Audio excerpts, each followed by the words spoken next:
दोस्तों पिछले 4 से 5 दिनों में रूस से सारे देशों ने अपना मुंह मोड़ लिया है, जिन्हें वो अपना सबसे ज्यादा करीबी और सहयोगी देश मानता था। और जो भारत उसका सबसे करीबी सहयोगी माना जाता है, भारत की तरफ से भी अब रूस को एक तगड़ा झटका लगा है। पूरा क्या मामला है ये आपको हम विस्तार से बताएंगे। आप सभी लोगों को पता होगा, जैसा कि कोरोना का दौर आज से 5-6 महीने अपने पीक पर था, तो उस समय वैक्सीन की बात चल रही थी और रूस सबसे पहले अपनी वैक्सीन लेके आया था। उस समय वैक्सीन आई, लेकिन किसी ने भी उस वैक्सीन को ज्यादा भाव नहीं दिए, क्योंकि उसके साथ कई सारे सेफ्टी के इश्यूज थे और मुश्किल से 1000 से 1200 लोगों पर ही उसका ट्रायल किया गया था। उस समय चीन, तुर्की और पाकिस्तान किसी ने भी उसको साथ नहीं दिया था, लेकिन भारत ने कहा था कि आप टेंशन मत लो, हम आपसे 100-200 मिलियन डोज खरीद लेंगे और आप भारत में ट्रायल शुरू कर सकते हैं। भारत ने अपने देश में यहाँ पर ट्रायल शुरू करने के लिए एक बड़ी जो कंपनी है डॉक्टर रेड्डी, उसके साथ करार करते हुए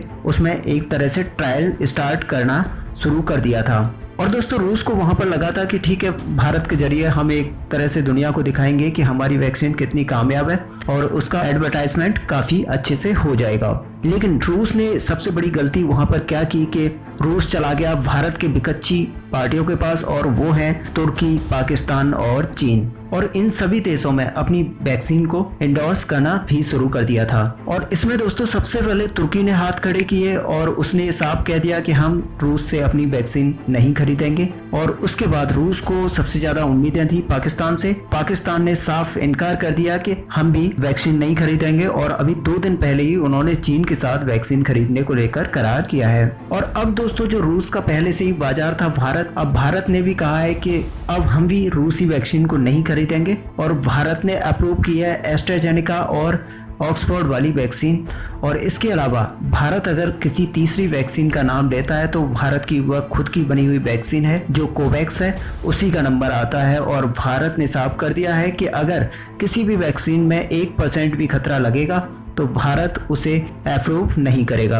और अब दोस्तों कहा यह जा रहा है कि रूस ये सोच रहा था कि रूस 2 नावों में पैर रखकर चले और भारत पाकिस्तान को बेच ले, तुर्की को बेच ले और चाइना को भी बेच ले। और वहीं रूस के राष्ट्रपति व्लादिमीर पुतिन अब भारत के साथ दोस्ती की दुहाई दे रहे हैं और नए साल पर उन्होंने जो तमाम देशों के प्रतिनिधियों को ग्रीटिंग्स भारत को, चीन को, तुर्की को भी भेजा है। और भारत को उन्होंने कहा है कि पुराना ऐतिहासिक रिश्ता हमारा भारत के साथ रहा है और भारत ये रिश्ता हमारे साथ बनाए रखेगा। लेकिन अब दोस्तों ये बात उठकर आती है कि रूस ये रिश्ता कहाँ तक बनाए रखता है, और जो एक्शन हो रहे हैं, जो बयानबाजी रूस की तरफ से की जा रही है वो ठीक नहीं है। और 2 हफ्ते की जो बयानबाजी आप उठा के देखेंगे तो भारत के प्रति बहुत ही कड़वी भाषा का प्रयोग वो कर रहे हैं। और भविष्य में भारत ने अपनी संभावनाओं को देखते हुए भी अभी के लिए भारत के पास 4 वैक्सीन हैं जिनको भारत अप्रूवल दे सकता है। एक तो थी स्पुतनिक 5 जो रूस की थी,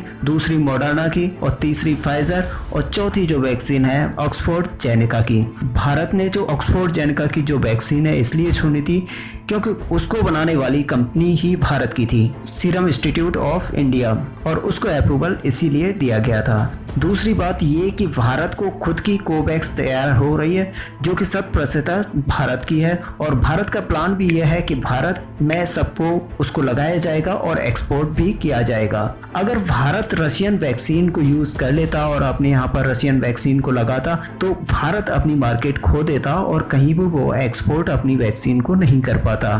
तो दोस्तों अगर माना जाए तो भारत ने अब एक तीर से 2 निशानों को भेदा है और माना ये जा रहा है कि भारत अपनी जो इंडियन मैन्युफैक्चरिंग वैक्सीन है उसको काफ़ी बड़ी मात्रा में एक्सपोर्ट कर सकता है। बाकी दोस्तों आपका क्या मानना है, आप हमें कमेंट में लिखकर ज़रूर बताइए।